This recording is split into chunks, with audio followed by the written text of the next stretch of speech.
Rural schools in Colorado face many challenges to expanding pathways from high school to higher education. Approximately 50% of high schools actually meet the meager requirement of 2 years of science courses in high school. This exacerbates the challenge of college readiness in the area of science. Concurrent enrollment programs in rural high schools across Colorado and the United States are challenged by competing with their larger city counterparts. Barriers in communication between high schools and colleges make the transition from high school to college cumbersome for students in rural areas.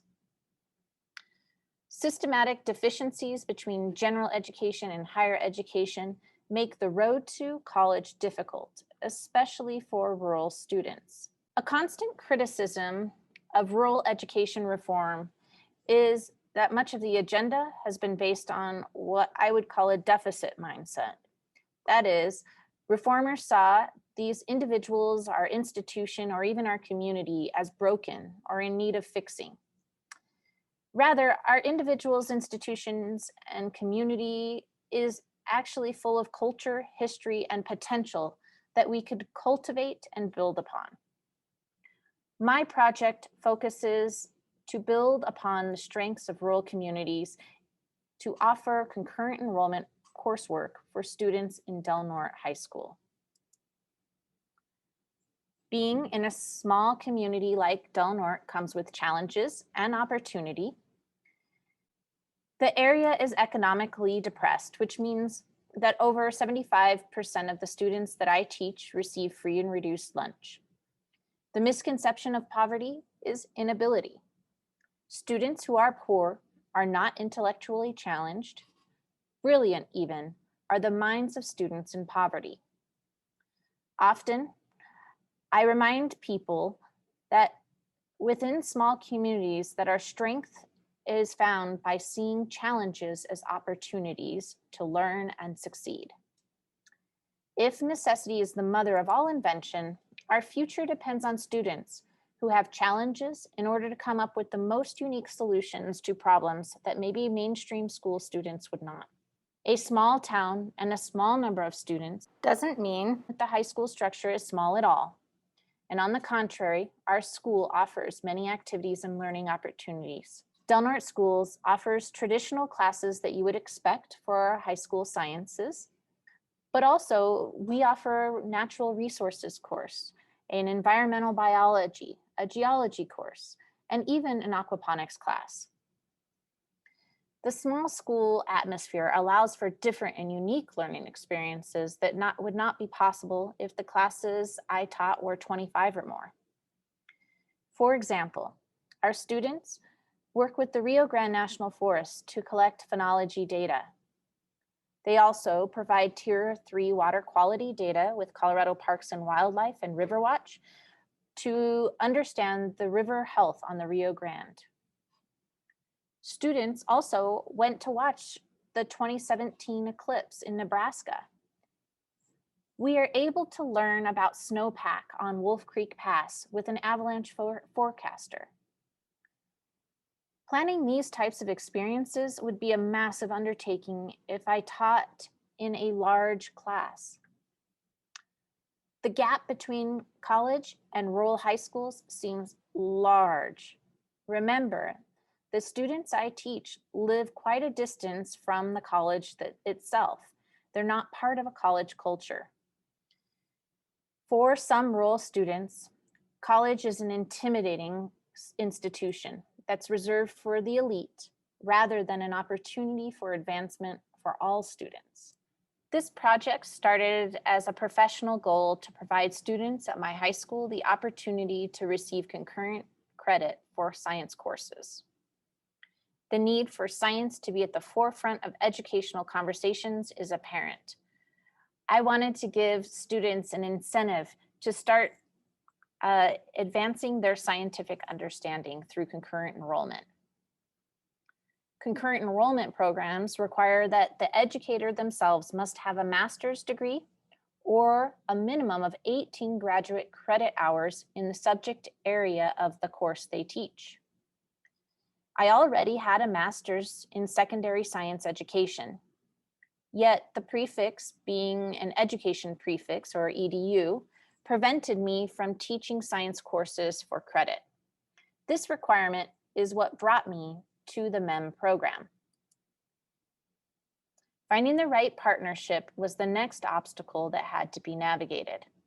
I spent time investigating several area colleges for programming offered and willingness to collaborate for concurrent enrollment courses with a small district. Each college offers its own version of programming. Some colleges I investigated were laissez-faire in the administration of concurrent enrollment coursework and had only an email confirmation of course acceptance or no guidance. Other institutions were more formalized about the integrity of their program by creating mentorship positions for concurrent enrollment courses. I pursued the latter with Western Colorado University because the institution emoted an interest in developing a robust concurrent enrollment program of merit.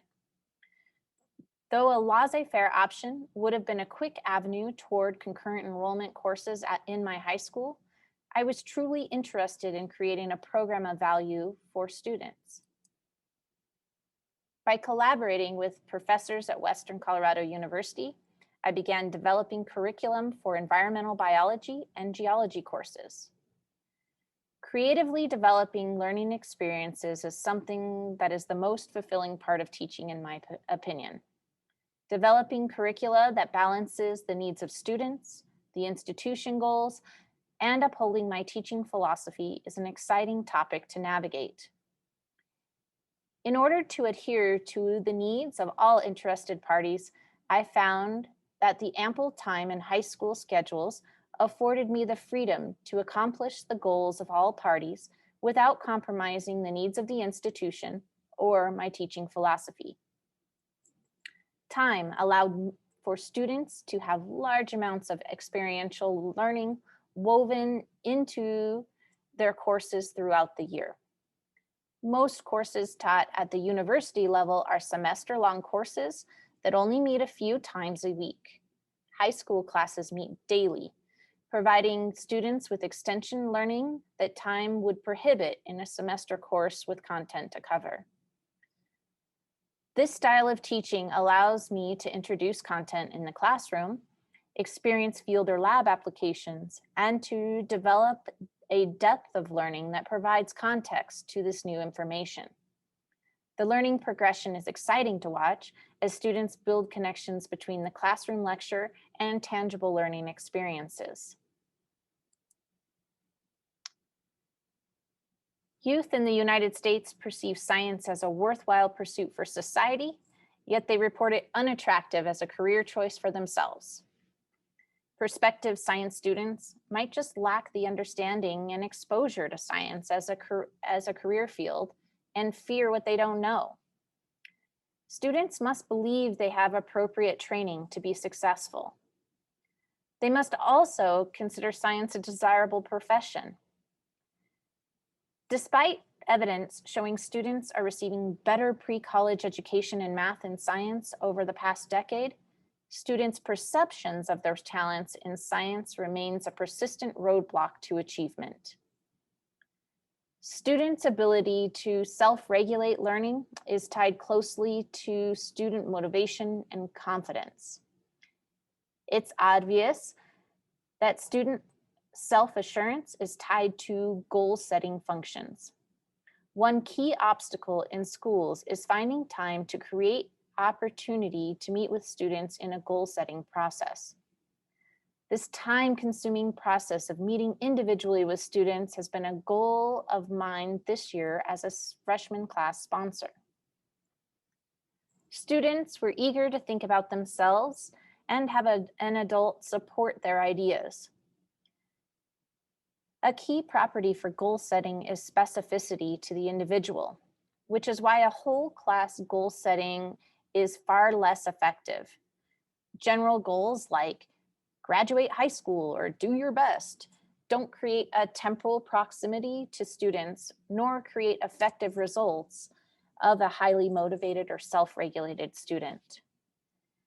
During individual meetings, the student and I collaborated to make long-term plans for how to make the most of their high school years. We worked together on a document that was intended to be fluid so that students are able to improve upon their plan as their interests and strengths grow. This document was used for students to create a pathway that fulfills the need of high school as well as their learning goals beyond high school. I asked a couple of graduating seniors to share their experiences with concurrent enrollment. I'm Eric Lorenz. I'm a student here at Del Norte. I'm a graduating senior. I'm also a graduating senior. My name is Nicole Josephine Albert.